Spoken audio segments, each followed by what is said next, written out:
సద్గురు గారు నమస్కారం. హృదయపూర్వక నమస్కారాలండి, వందనాలు. నేను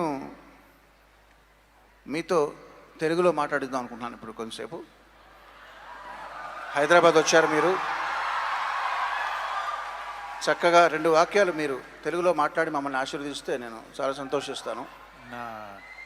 నా తెలుగు తేనెలాగా లేదండి.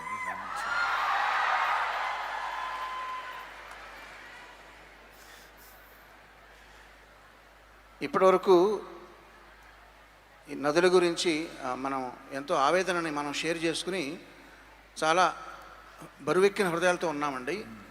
నేను ఈ కాన్వర్సేషన్లో మీతో నదుల గురించి మాట్లాడి ఇంకా నేను అదే మూడ్లో ఉండదలుచుకోలేదు, ఎందుకంటే నా హృదయం ఇప్పటికే బాధతో బరువు ఎక్కింది. మిమ్మల్ని నాకు అవసరమైన ప్రశ్నలు, ఇక్కడ నా సోదరులు సోదరిమణులకి అవసరమైన వాళ్ళకు ఉపయోగపడే ప్రశ్నలు నేను తయారు చేసుకుని వచ్చాను. పరీక్ష రాయడానికి వచ్చినట్టుగా వచ్చాను. ఎన్ని ప్రశ్నలు తీసుకుంటే ఎలాగండి? ఇది ఆన్సర్ పేపర్ లాగా ఉంది. ఇది లేదండి, పేపర్ లాగా లేదండి.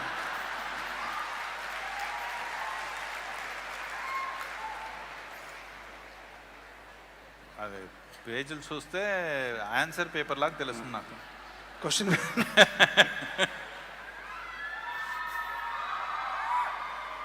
ఆ ప్రశ్న వల్ల నేను కొంత లాభం పొంది ఇక్కడ సోదర సోదరిమణులందరూ కొంత లాభం పొందాలని ఆశిస్తూ సరదాగా మిమ్మల్ని ఒక చిన్న ప్రశ్నతో మొదలు పెడతానండి. మీరు హైదరాబాద్ వచ్చారు కాబట్టి డివోటీస్లో ఎవరైనా మిమ్మల్ని భోజనానికి ఆహ్వానిస్తే 3 ఆహ్వానించారు మిమ్మల్ని. ఒకరు ఆవకాయ పప్పు రెడీ చేసుకున్నారు, ఇంకొకళ్ళు హైదరాబాదీ బిర్యానీ రెడీ చేసుకున్నారు, ఇంకొకళ్ళు జిలేబీ రెడీ చేశారు. మీరు ఎవరింటికి ఆతిథ్యానికి వెళ్తారండి? మధ్యాహ్నం అయితే ఆవకాయ, నైట్ అయితే జిలేబీ అండి.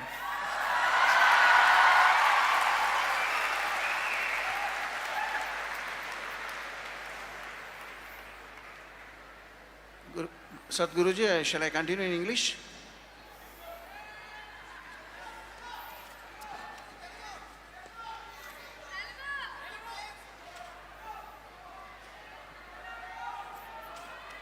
తెలుగులోనే కంటిన్యూ చేస్తామండి. అందరూ తెలుగు అడుగుతున్నారు.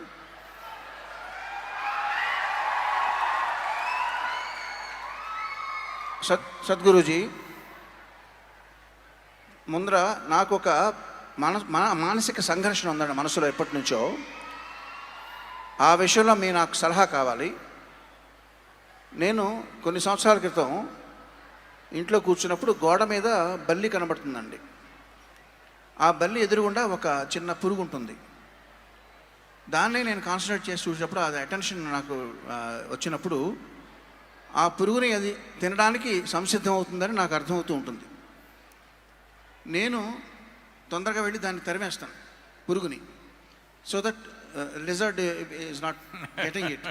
అంటే దాన్ని సేవ్ చేస్తానని సంతృప్తి కోసం నాకు తరిమేసేవాడిని అండి. కొన్ని సంవత్సరాల తర్వాత ఏమనుకున్నానంటే, అది దానికి ఆహారం కదా, మనం దాన్ని ఎందుకు డిస్టర్బ్ చేయడం అనేది వదిలేయడం అలవాటైందండి.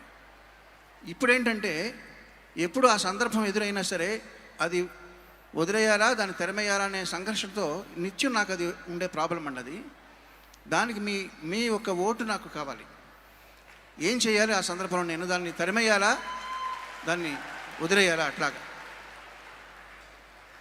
We should leave the lizard's business to the lizard.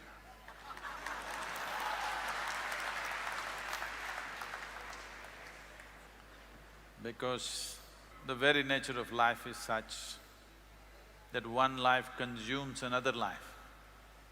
This is how life is designed. This is not my idea or your idea. This is the nature of life. Just because a little bit of brain or cerebral development happened recently, Just some time ago we were all monkeys. Just recently this brain developed a little bit. So we're little overexcited about our own intellect that we started thinking everything in fragments. Our idea of well-being is all in fragments. We think we will save the moth, but we did not think about the lizard. Then we thought, let him eat. It's not for you or me to even think whether he should eat or not. He will eat. If he cannot eat, he will die. This is the nature of life. In human societies, we create situations because to sustain life in a certain way, to protect life in a certain way, because we are not physically as empowered as even a lizard or a bird or an animal or a tiger or an elephant. We are not empowered like that. We have an intelligence, we have a consciousness which is beyond them, but we don't have physical prowess like them.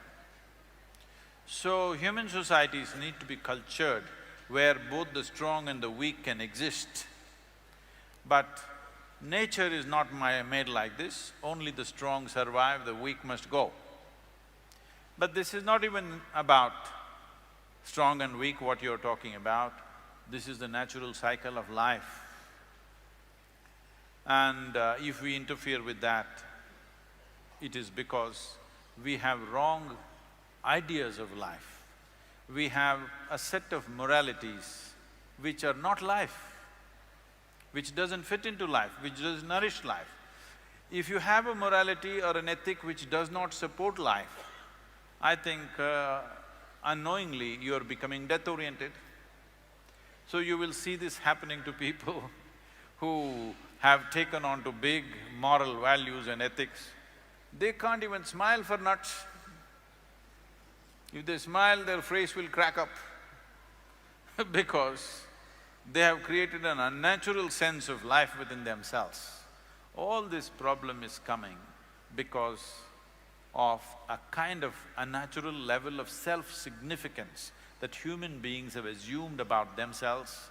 The worst idea that was put into human mind by religious groups is, you are made in God's own image and all other creatures here are here to serve you. No, if you pay… I have paid enough attention to ants and birds and animals and insects. I find they have a full-fledged life of their own, an entire system of life, a society, a family, everything within themselves. Why are we thinking we are the only life and all of them are here to serve us? This is the most disastrous idea. We must understand every life has a right to live here, as you and me have a right to live here. As much right, not any less right. The ant and the elephant have equal right to exist in this. This is how nature is created. It is only in human mind we think elephant is big, ant is small. That does not exist in nature. Elephant may be big, ants have democratic numbers. If we hold a vote, ants will win. So if you go by human values and hold a democratic election in the jungle, ant will become the king of the jungle.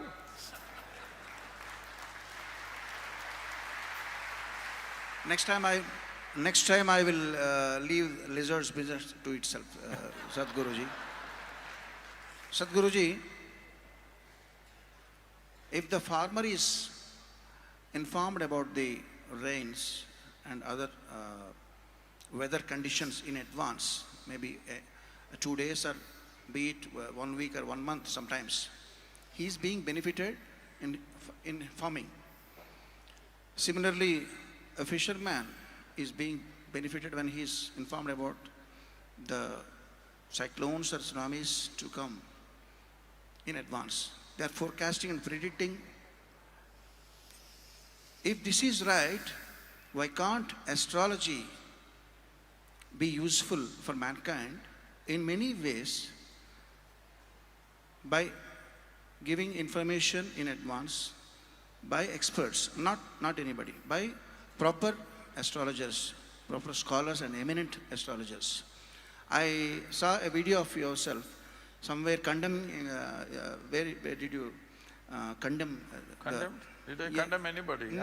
I have not hanged anybody yet. You said there is no need for astrology. Why do you want to depend on planets, lifeless planets? But can't we depend to an extent? By availing the great science, all rishis developed since ages. So the choice is this. So this is a popular question, everybody became quiet.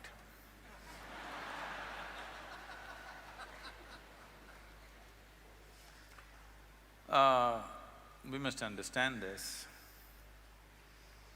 There is material in this world, the five elements, the water, the wind, the earth, the fire, the space.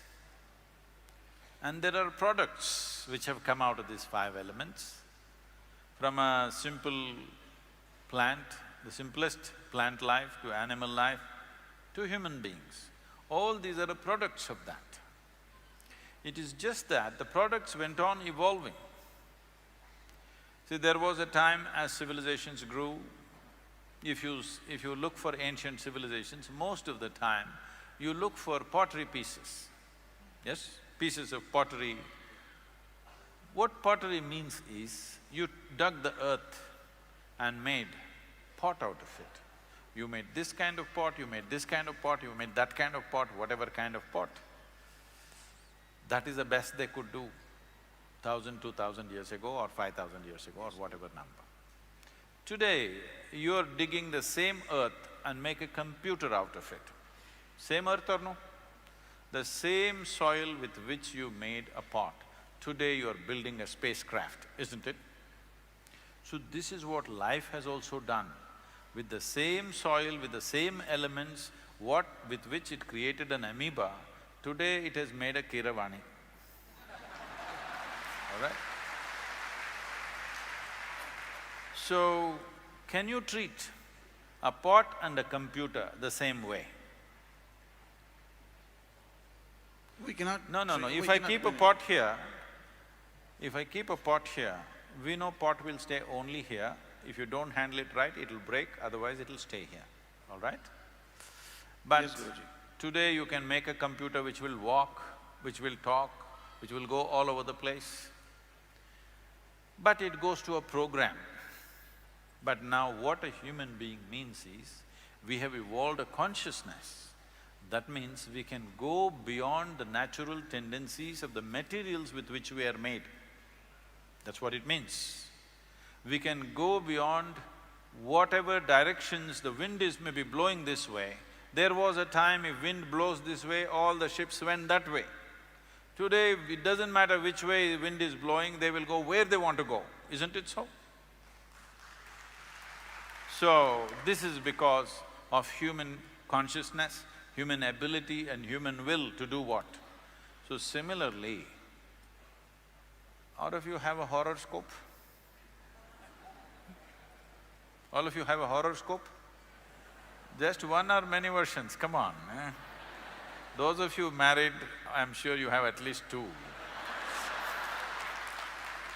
One was made to match the alliance, another was made at birth. Those in the business know these things, okay? Now, why I'm calling it a horoscope is, I'm asking you a simple question. If there is a truly intelligent human being in this hall, can you predict what they will do tomorrow? They may do something that's never been done on this planet, isn't it? But if you see a fool, you can say what he will do tomorrow and what he will do the rest of his life. So if it can be written down on paper and given it to you, that this is what you will do, I'm sorry. Now, does it mean to say the planets, the elements and various other influences have no influence on us? Definitely they have. They have influence on us. But the question is this, do you believe that inanimate things in the world, the planets, stars and whatever else, are superior or human consciousness is superior? You must decide. Which should determine the destiny of which one? Should we decide the destiny of the planet or the planet should decide the destiny of who we are? So if you do not take life into your hands, then planets will decide what should happen to you to some extent. But if you take life into your hands, planets cannot decide, you must know this. The best astrologers in the world, in the country at least, if you tell them, I am on a spiritual path, they will say, no, we won't make predictions for you, because you have taken life into your hands. We can't make predictions for someone who's taken life into their hands. I'm interested to see that every one of you take your life into your hands. What it means is, if you have mastery over your physical body, 15 to 20% of your life and destiny will be in your hands. If you have mastery over your mind, 50 to 60% of your life and destiny will be in your hands. If you have mastery over your life energies, 100% of your life and destiny will be in your hands.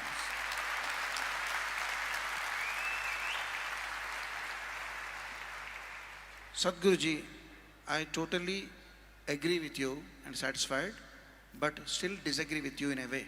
Let me tell you. I know pretty well that you love to drive a car, good car. There are signboards on the way, an accident-prone zone. That doesn't mean every car passing through that zone will meet with an accident, but it is more prone than the other areas, so that you will be cautiously driving while you are passing the… First of all, no government has any business to say accident-prone zone. Unfortunately, they're saying it. They have no business to say it. They must tell me what is the grade of the road, what is the degree of turn, and I will decide how the hell I should drive.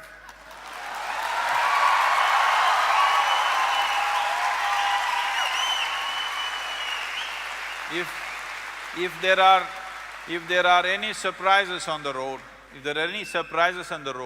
there is a broken bridge, there is a deviation, there is a diversion, they must mention that. Why the hell are you telling me it's accident-prone just because some fool went and crashed?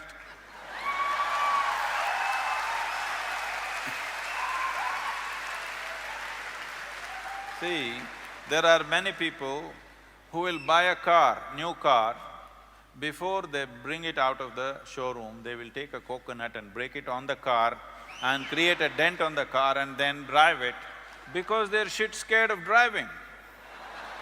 If you give… I don't get to buy a car, what people give I drive.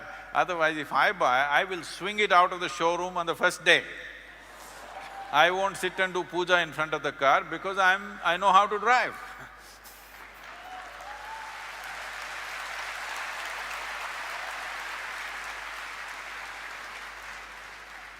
For now, agreed, Sadhguruji, for now.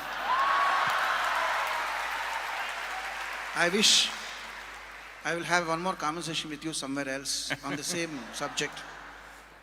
Sadhguruji, See, what is the… let's understand this. See, this is all it is. There are many uncertainties. I may be very good driver, but still I can hit something or something can hit me. Always this chance is there, do you understand? This chance is always there with every aspect of life, not just with road. So the problem is, because you don't have the courage to handle it, you want to know what will happen tomorrow. If you want to know what will happen tomorrow, one thing that will happen to you is, you will not play today's game well. Yes. And essentially you are a match fixer. That is, you want to know the result before you play the game, you're a match fixer, isn't it? Right now it is… for match fixing in India, there is a 10-year imprisonment. So before you get married, you want to know whether you live joyfully or not. Arey? You have to get married, you have to take responsibility for each other and see that it works. There is no magic to it. Sadhguruji, what is the quality you find in an Indian woman when compared to the world woman, other countries? What is the best and beautiful quality? One single quality Are you can trying you to mention? get me into trouble?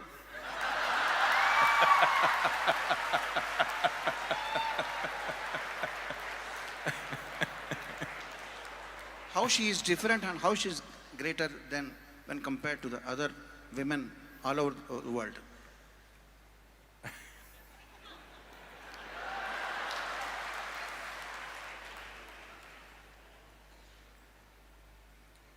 See, I don't know why we are putting only women on the focus. We are always putting women in the focus because we believe either they can be right or wrong. And of course, men are right. So because we are always right, we are looking whether this is the right kind of woman or the wrong kind of woman. The nature has given a larger responsibility for the woman in terms of bearing a child and having a profound influence on the child in the early part of child's life. And when we talk about a child, don't think this is about reproduction. You and me are here because of that.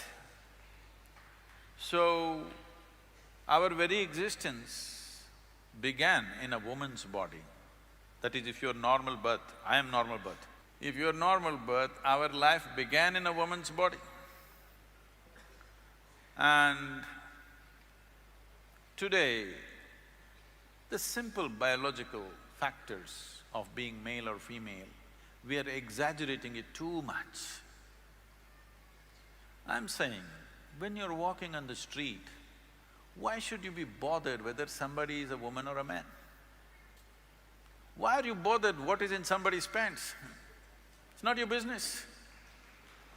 Only in bathrooms and bedrooms it should matter, nowhere else. In the working places, on the street, wherever else we are, why should it matter whether somebody is a man or a woman? Why can't you just treat them as human beings? I think we are excessively focused on this, which is creating a very unhealthy atmosphere. That means we are constantly over-infatuated with body parts. That is why we are going on recognizing people as by their gender. You are not recognizing people by their intelligence, by their capabilities, by their competence, only by their gender.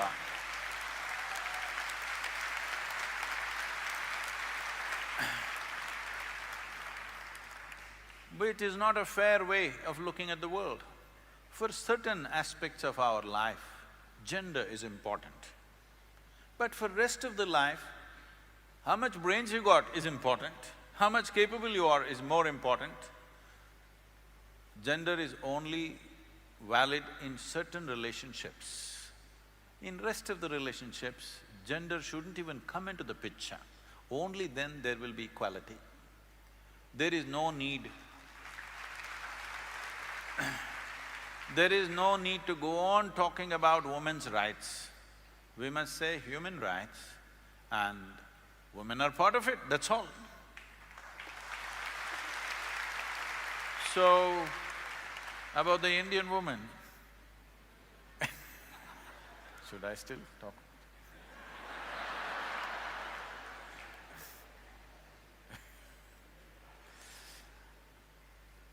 In this country, for a long time, we've nurtured many wonderful things. But these wonderful things, because of many misunderstandings, have also taken on very horrendous forms.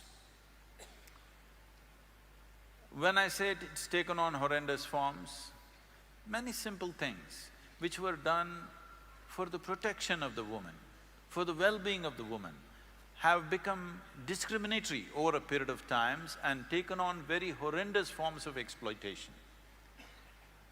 We must look back and see why these little things were created. If we don't address these things, the Western world is on a binge because they want to make male and female equal. It is not necessary to be equal. Equal opportunity is fine.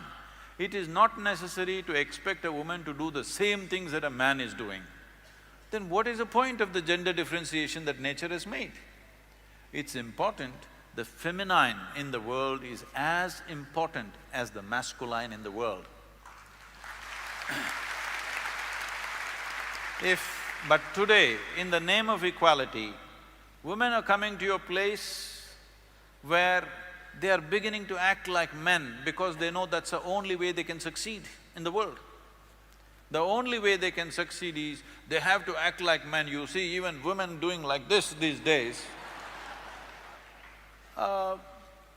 This is not necessary because if you destroy the feminine, then you truly have enslaved the woman.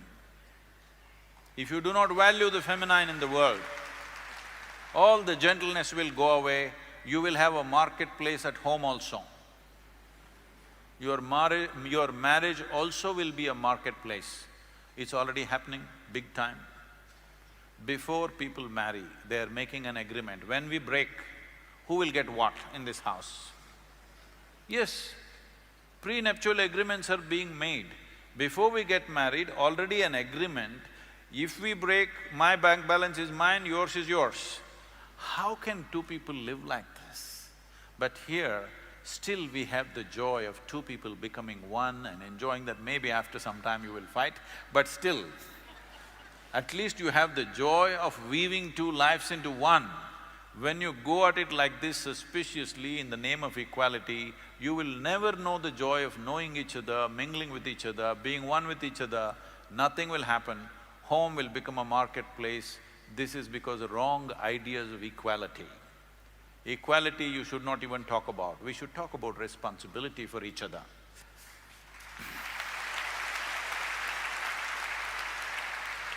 Very beautifully explained, Sadhguruji. Thank you very much. And the next question is…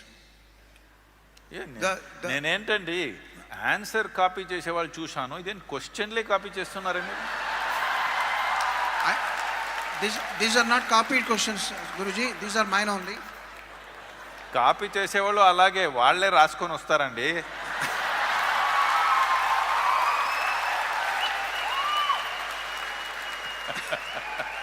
I just wanted to save your valuable time, so I just written. Okay.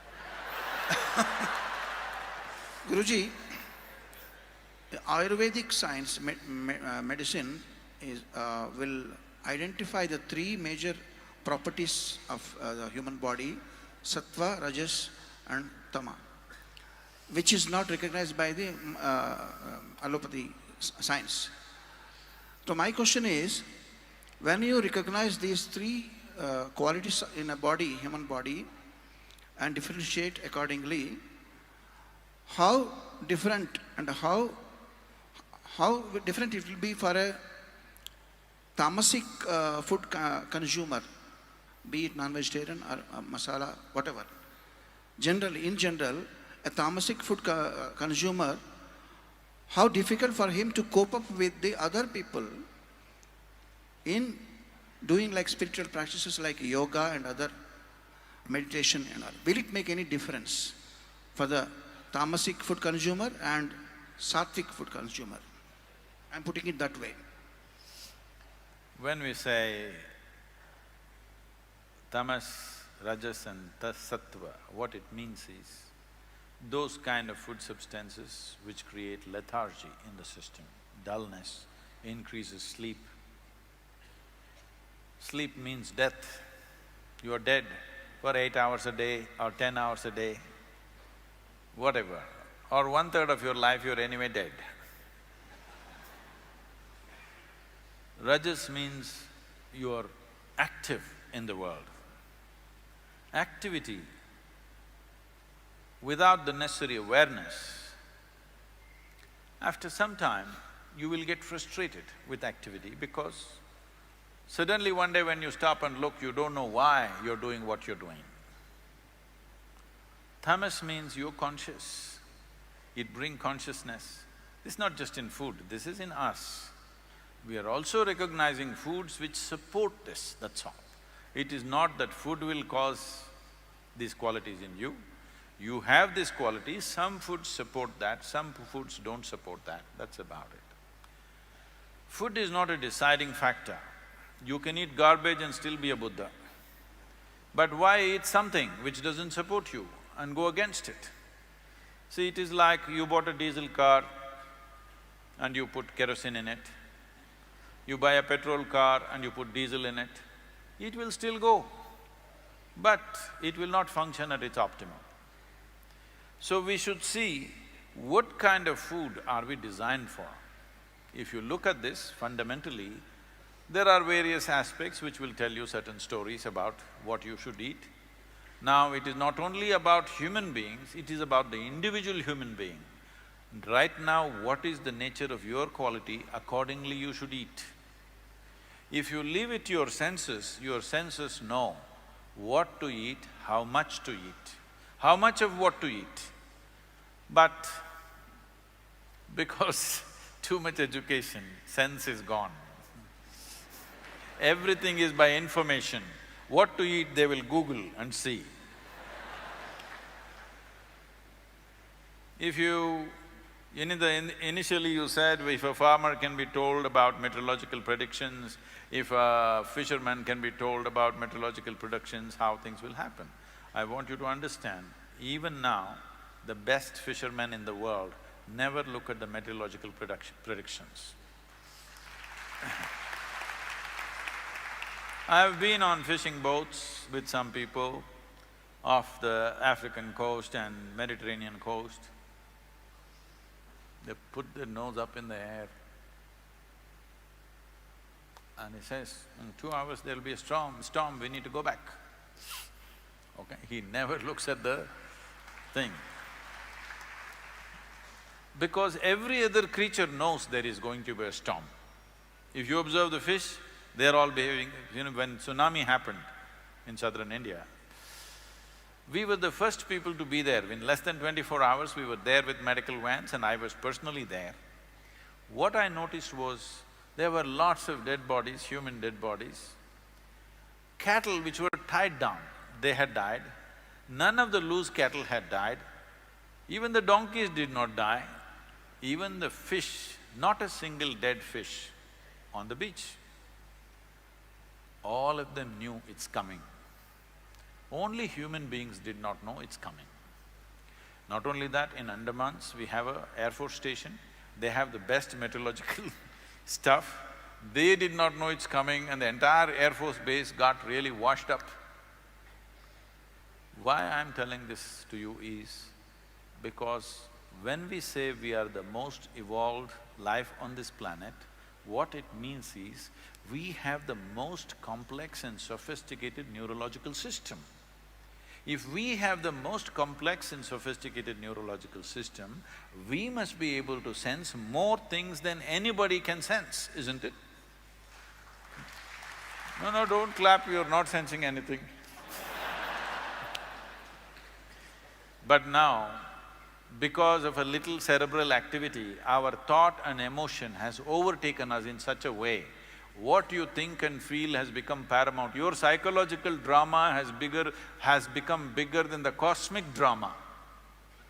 Yes, what you are thinking today, isn't it more important than what's happening in the entire cosmos? So because of this fallacy, because of this misunderstanding, because you're too engrossed in your own psychological drama, you can't sense it. Otherwise, I must tell you this, I was living on a farm in a remote place outside of Mysore many years ago. I hired one guy whose hearing was very bad. Because his hearing is bad, he looks like a fool because he doesn't understand what people say. So in the village, everybody makes fun of him, they call him names and things and, treat him badly. So I said, you come and live on my farm, so he lived on. He will simply sit like this, because he can't have conversations. If I have to have conversation with him, I have to shout at him, he will understand half the sentence. So he simply sits. Suddenly one day he gets up and starts preparing the plough and the bullocks. I said, what are you doing? He says, no, tomorrow we will plough. I said, where is the rain? He says, no, it's going to rain tonight. I look at the sky, it's all empty sky. How is it going to rain today? No, Swami, it'll rain today. And it will for sure rain today. And tomorrow morning he's plowing at 5:30 in the morning. Then I thought, oh, this dumb idiot, he knows something that I don't know. So I went there and sat just like him, squatting where he used to sit, same place, and I put my hand out like this, trying to feel the moisture, temperature, smell of the earth, this. I took 18 months. Every day I sat. Because I was insulted, this dumb idiot knows something that I don't know. I can't take it. So I sat there, felt it, watched the leaves, watched the insects, watched the birds. Then today, I will tell you, if I say there's going to be rain, 90% there is going to be a rain. This is not some magic, this is not some yoga, this is just observation. That's all. Sadhguruji, one of my family friend's son, his name is Vishwak and he's just 7 years old. Ever since he was born, all his interests were about seeds or plants and trees. He's obsessed with only them. No chocolates, no biscuits, no cakes, no sweets, no toys, no video games, no playing outside. And he's completely meditatively into thinking and obsessed about knowing about trees, planting them, nurturing them, and collecting many seeds and all. When I mentioned this to one of my friend, another friend, he commented, this must be something he attained from previous incarnation. He's a prodigy. Because we rarely, we don't see, one in 1 crore also we don't see a child like that, completely obsessed with plants. So my question is, Sadhguruji, do you believe in incarnations to come and the previous ones? Because in certain beliefs, certain religions, they don't believe. What is your thought, what's your call on that? It doesn't matter incarnation or no, you got to put that boy in my car.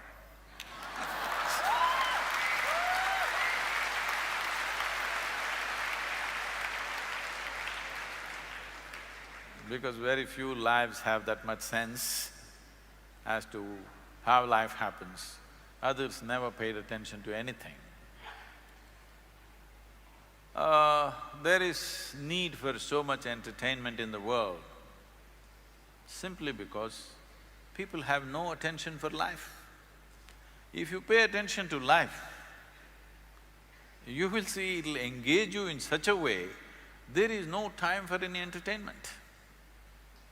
If you just observe one plant growing, it will keep you engaged for an entire lifetime because it's so fantastic. Simply you see, plants are growing. You're a tourist on this planet. Because all the time, all you're doing is take a selfie. Plant, selfie. Tree, selfie. Elephant, selfie. Sadhguru, selfie. You are a tourist. A tourist will not know Hyderabad as a Hyderabadi will know Hyderabad, isn't it?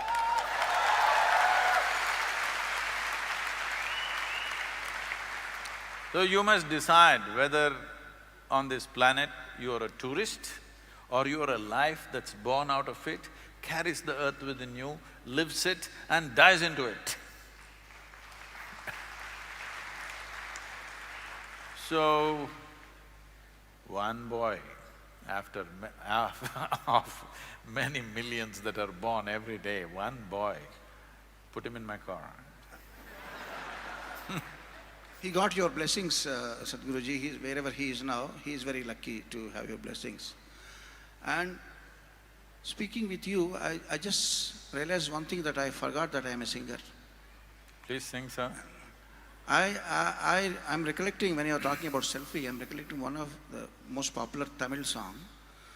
Vanda naal mudal inda naal varai vaanam maaravillai nadiyum maaravillai. No, maaripochu, romba maaripochu.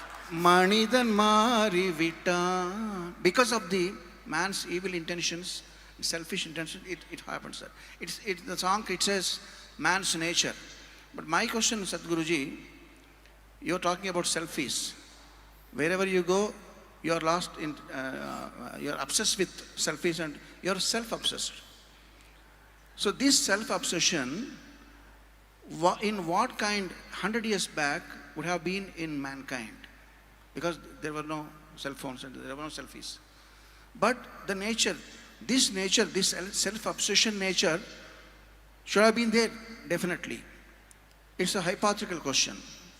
Can you kindly guess what kind of obsession that man have Oh, I had? thought you thought I'm more than 100 years, so you're asking me, how was it 100 years ago? Well, I look it maybe, so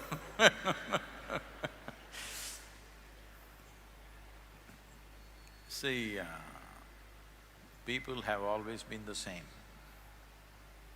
It is just that, it's like this. Even 1,000 years ago, people were digging the soil. But today we got earth movers, so we dug it up seriously, because we have the tools.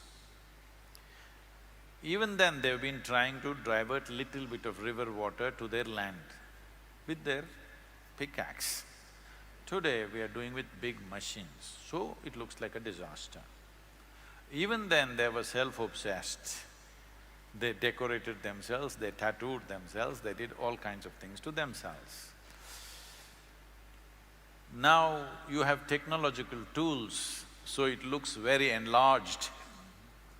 The same people, same problems. Just that with technology, it has taken on a different turn and a different color. Even then, people were looking at the mirror, now they're looking at the phone, you know.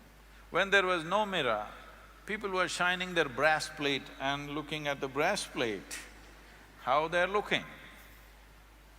So today, they've got a phone which does all kinds of things for them, so it is going out of control. The self-obsession, the tools for self-obsession 100 years ago were very minimal. Today there are too many, whole industries thriving on your self-obsession. So it looks very enlarged. But fundamentally human beings are same. I don't see any difference. I've been around for more than 100 years, you can see. Sadhguruji, my friend Smita told me that Isha Foundation in Coimbatore is a wonderful place to… Don't believe what she says. I believe in her. And she also educated me about the various courses you conduct there to benefit the body and mind and soul. My question is, so I am used to, know about the colleges right from my olden times. All the colleges, some schools, they practice the admissions to conduct in two kinds. One is donation, whoever can afford, and the other one is by merit. Now, my question is, what is the merit you see in a devotee or in an applicant to be able to join Isha Foundation courses without paying any nominal fee? It's not a complaint, but there must be some merit for some people. What is that merit? I want to define the merit. See, if you want to get into an university, you're looking for a certain kind of competence. If you want to get into your school, a certain different kind of competence. But you want to get into spiritual process. So you must understand this, when it comes to individual bodies, they are differently capable. When it comes to individual minds, they're differently capable. When it comes to the inner dimension, all of us are equally capable. So because everybody has merit, they have to pay donation. Now now the thing is, there was a time when I experimented no donation programs. No donation, just come, free, we will do it. Even now there are many programs which are free. But now we have acquired a certain reputation, so people sit, but even now just see, those few people are walking up and down, they're leaving just now, okay? If they had paid 5,000 rupees, they wouldn't be leaving.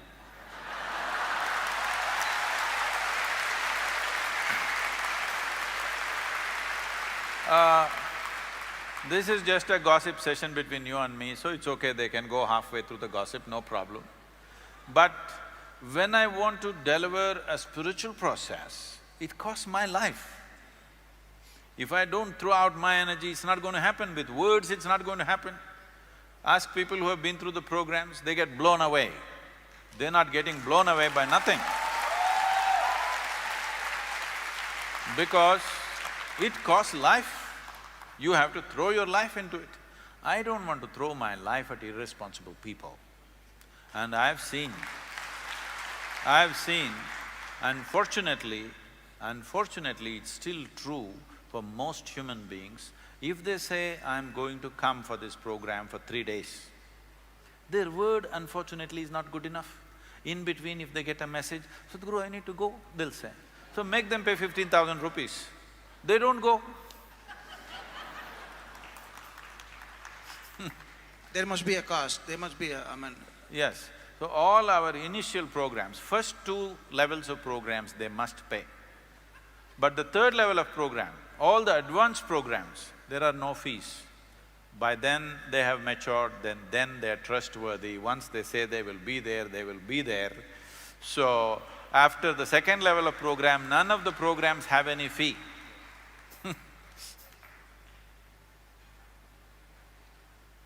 Sadhguruji, I have a dream. You're beginning to look like Martin Luther King. Yes, I have a dream, tell me. This dream is in India, where all the marriages are happening either intercaste or interreligion. Ayyo, why?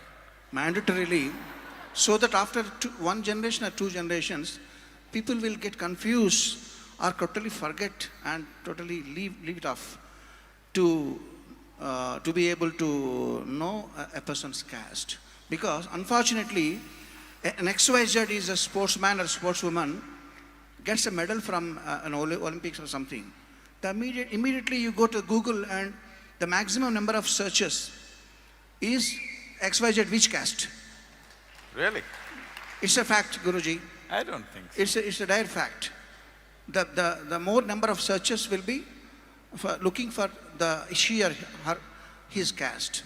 So, to Maybe they want to marry them. Pardon me? So this is my dream, Sadhguruji. People should get confused. Everywhere it should be tangled with all intercaste things. Is it right? Will it happen? I don't like anything intercaste. Because first of all, when I meet people, it never even occurs to me what caste they are. So I don't know how to do intercaste, I only see human beings. So when you must understand this. This is a misunderstanding which has led into a discriminatory process. This is just a differentiation we did in the society at one time. When there were no schools, when there was no university, then were no engineering colleges, IITs and business management schools, all this.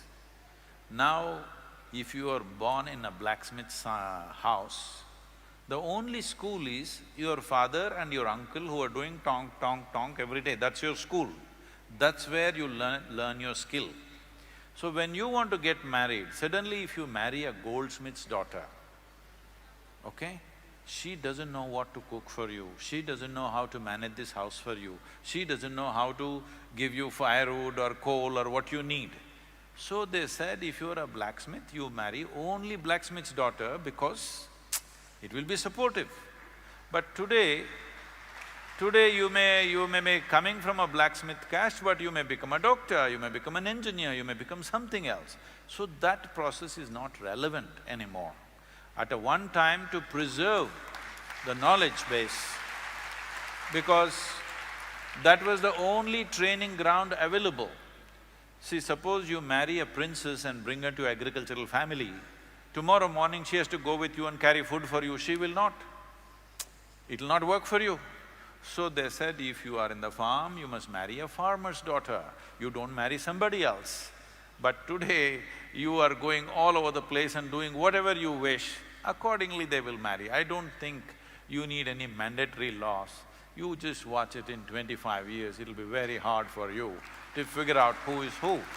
At the same time, I must tell you, these differences are also beautiful because unfortunately certain people make our differences into discriminations. Unfortunate, but differences are beautiful. I walk into some home in United States, in any home if I go, you know, Indian homes, first thing you enter their home, the cooking smell will be all over the house. It will… actually when you're driving in only, you will smell it. When I smell it, I'm in, San Francisco area, I walk into this house and I sit down and they're all, been in United States for more than 40–45 years. Children are all totally American. Then I ask, are you Pillai? They say, Sadhguru, how do you know? I said, the seasoning that you're doing is Pillai seasoning, I know, my nose knows, this is Pillai seasoning. I'm saying these subtle differences were so beautiful that each one of us, our own way of cooking, our own way of language, the way we speak, the way we do things, it's fantastic. But unfortunately, when you make it discriminatory, it becomes ugly. If you can take away the discrimination and keep the differences, how beautiful it is. No society in the world,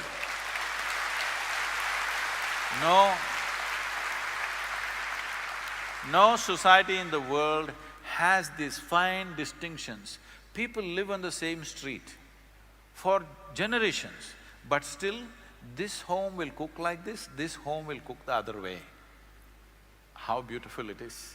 But this is completely gone because now everybody is trained on Google. The same avkai from Krishna district, Godavari district, Telangana, Andhra, is it not different? Distinctly different. All these subtleties you want to take it away and make it one McDonald's food, okay? No, I think that is an ugly world. These subtleties, these differences are fantastic. We are a colorful culture because of these differences. But the problem with human mind is unfortunately, a goldsmith thinks he is superior to the blacksmith. Though you can very easily live without a goldsmith, but you can't live without a blacksmith. So this discriminatory thing, we must take it away. I must take this opportunity and tell you this. People are always asking me, Sadhguru, what is your advice for our children? As if children need anybody's advice. Without figuring out how to raise children, you delivered children, so you're the one who needs advice.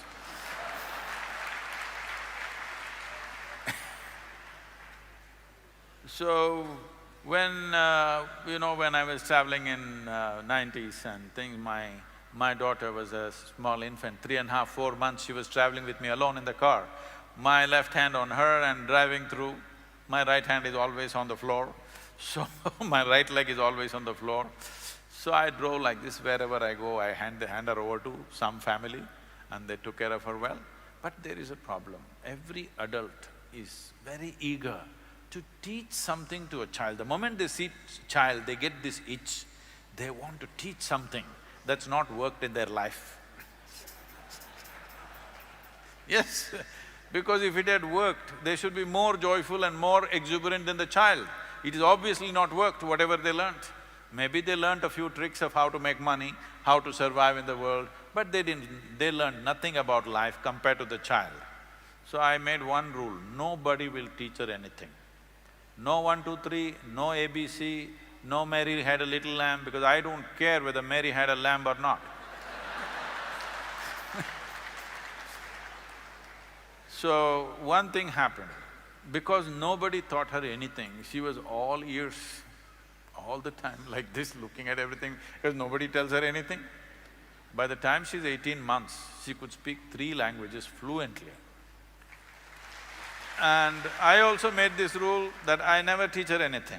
So when she was 12, 13 years of age, one day she came to me, She was disturbed about something that happened in the school, and she came home and said, "You're teaching everybody so many things, but you're not teaching me anything." I said, "Well, I'm not given to teach people unsolicited. Now that you've come, this is all you need to know. Never look up to anybody." She looked at me like this, "What about you?" I said, "Even me. Because if you look up to me, you will miss the value of who I am. Maybe you will hang me on your wall, that is not why I am here. If you look at me just for who I am, your life will be immensely benefited and energized. If you look up to me, you will hang me somewhere in your house. So do not look up to anybody, do not look down on anybody, this is all. This is all it takes. This is not simple, because all the time your mind is saying, oh, she's good, he's not good, he's okay, he's not okay, this is fine, that is fine, this is pure, this is impure, this is God, this is devil, this is going on endlessly. If you stop this one thing and simply look at life for what it is, you will effortlessly navigate your way through life.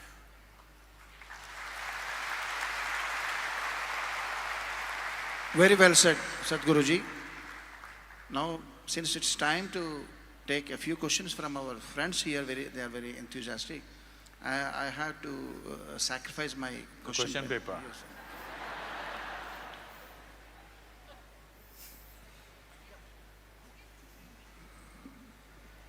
Anybody? Yeah. Namaste Sadhguruji, this is Satish Pendiala. And కొంచెం బ్రైట్గా మాట్లాడండి. yeah, sure అండి.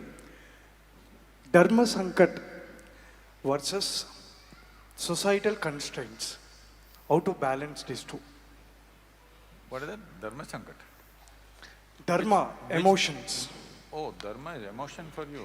I mean, true emotions, divine emotions versus societal constraints. How to balance these two in life of confusion? There is a lot of mess up in the question itself. There are no divine emotions. Emotions are human. Even animals are capable of emotion. You have a dog at home? Yeah. Does it have emotions? Lot of emotion. But you don't know whether God has emotion or not. Do you know? Hello? Then why are you saying divine emotion? Human emotion you're talking about. It's just that you think your emotions are divine. This is a serious problem. You must understand your thought and emotion are just your psychological drama. You can conduct it whichever way you want. So I'm asking you, if you had a choice of having either nasty emotions, miserable emotions or blissful emotions, what would you choose for yourself? Please choose right now, I'll bless you. Because that's all you have to do. Anyway, they're your emotions. You have to choose what should happen within you, isn't it? But you are talking as if it's happening to you from somewhere. Your thought and emotion and whatever else happens within you, happens within you. It doesn't happen from somewhere else. You may be taking a stimuli from somewhere else, but the source of what happens is happening within you. Your psychological drama, మీరు film direct చేస్తారండి? నేను music చేస్తాను. Music mat. Your drama, you must be the director.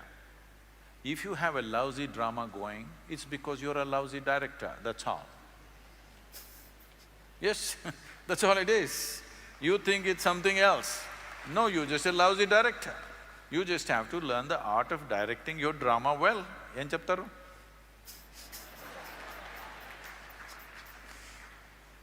So, please manage the drama well, make the drama into a beautiful drama, because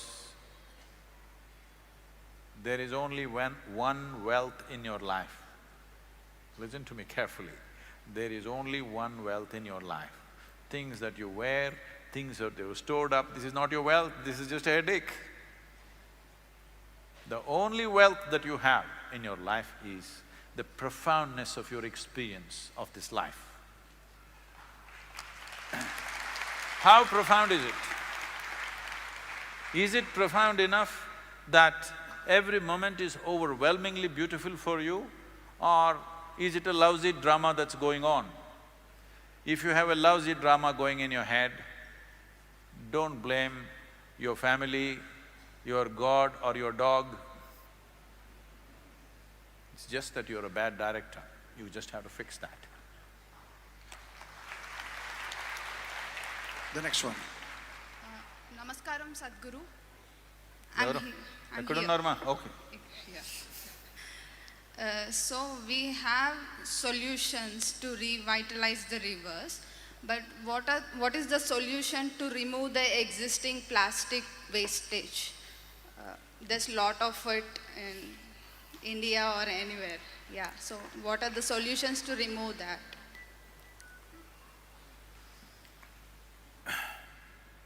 See, plastic is a miraculous material. Let's understand this. All the plastic warriors, please listen to me carefully. Plastic is a miraculous material. It's one of the most fantastic materials that human beings have created. The problem is not of plastic, the problem is of human irresponsibility. So that's what we need to fix. If we generate a more responsible population, plastic is a wonderful thing. How many things in our lives have become easy and wonderful because of plastics? But we think plastics are bad. Plastics are not bad. Plastic is a wonderful, fantastic material. Human beings have become irresponsible. Let's fix that.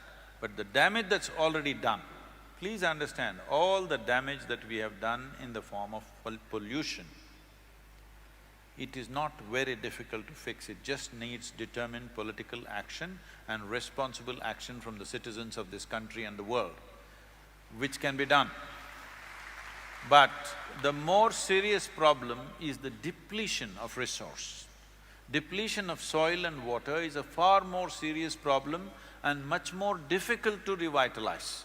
You're saying, okay, we will revitalize the rivers. It's not as simple as that. But removing the plastic is not really a big problem.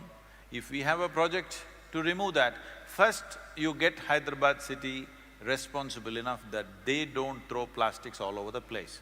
Then you will see removing it is just a matter of 1 month or 2 months. The entire Telangana, whatever plastic, we can remove it in a 2 months' time. What do you say, Visweswar? First stop throwing it. You stop that, removing it will happen in 2 months and we can recycle the plastic. It's a very useful material. A material that does not deteriorate is not against you. This means you can use it 1,000 times. Anything that you can use 1,000 times over means we are not going to exploit other resources unnecessarily. So plastic is a solution for environmental problems that we have. But unfortunately, we have made a solution into a problem.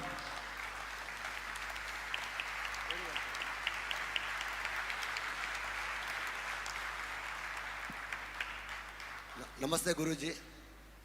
Last 20 years I was boggling with one of the problem in my mind regarding understanding what is right and what is wrong. Oh. And I just to tell you that to give a solution for a given problem, I just wanted to say this. Actually there were 2 railway tracks, one is live and the other one is abandoned. There was a board also, there were 10 children playing on the tracks. Seeing that abandoned board, one girl child told to other students, let us not play on the live track so that we will be hit by the running train. Let us play on the abandoned track.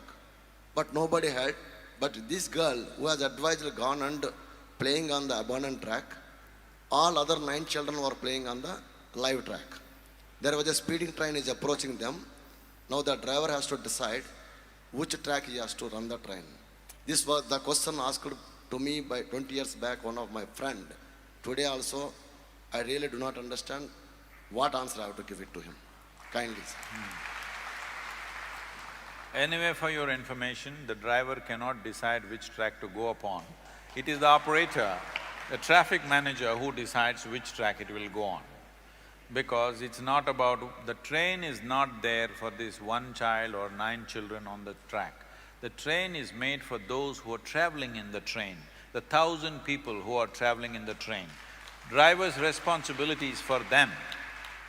Those who play on the track, on the road, it is their individual responsibility to preserve their lives. Of their children, that's a different matter.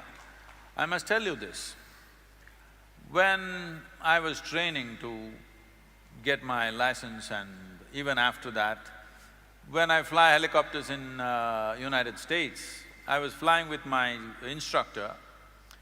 Tennessee, where our center is a fabulous country. It's Appalachian Mountains and beautiful rivers and streams. So we like to fly just 10 feet above the river all along the valley. It's fantastic rides.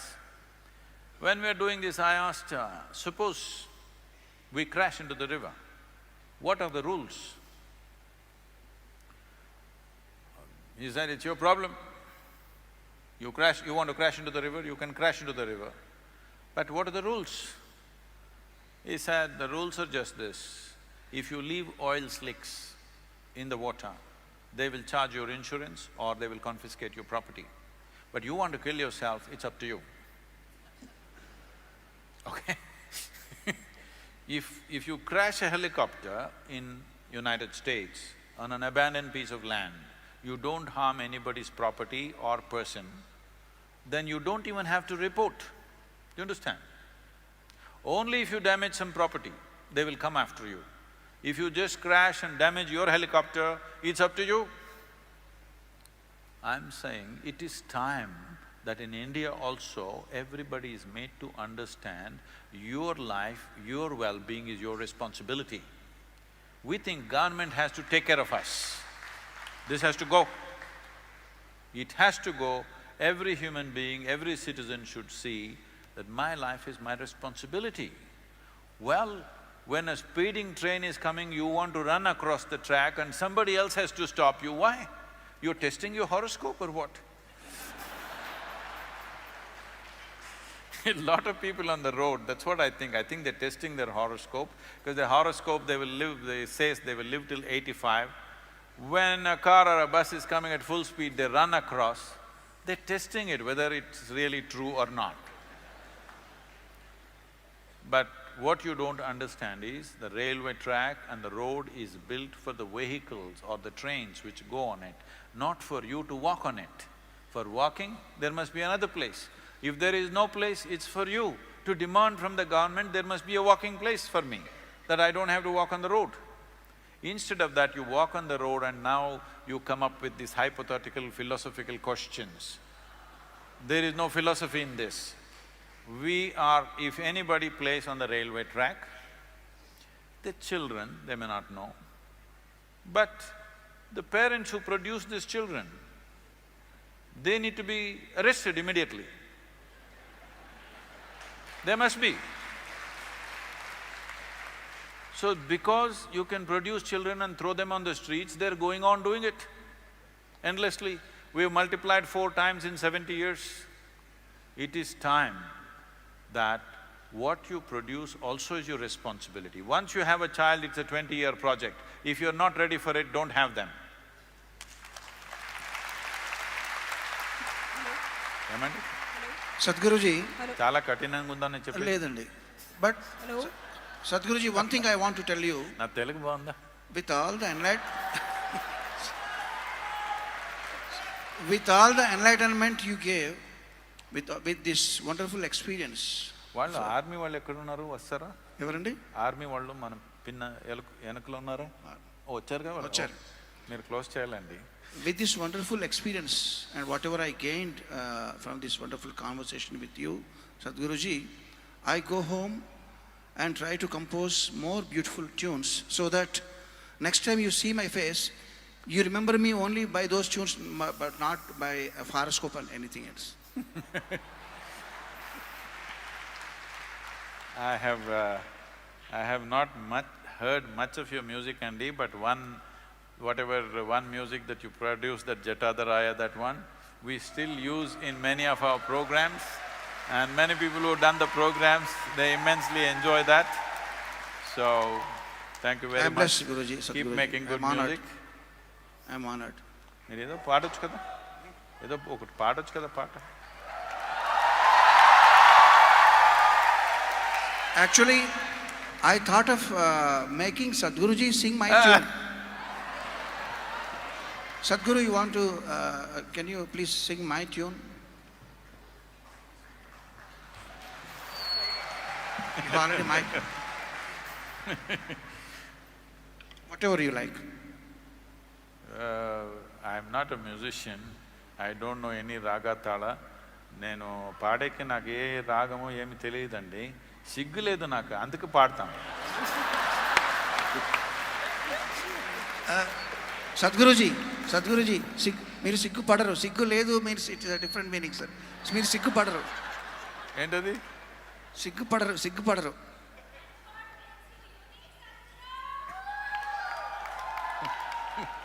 What is that? Did I say something wrong?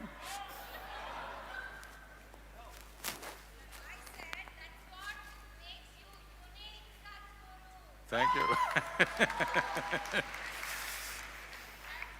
Some lines, a few lines for us, Sadhguruji. I should sing?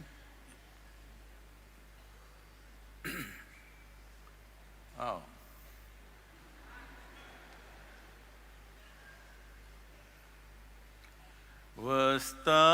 వస్తావట్టిదే పోతావట్టిదే ఆశయందుకంట, చేసిన కర్మము చెడని పదార్థము చేరును మీ వెంట, చేతిలో అమృతము ఉన్నంతసేపే అన్నదమ్ములంతా, ఆగాధంపై పోయేనాడు ఎవరు రా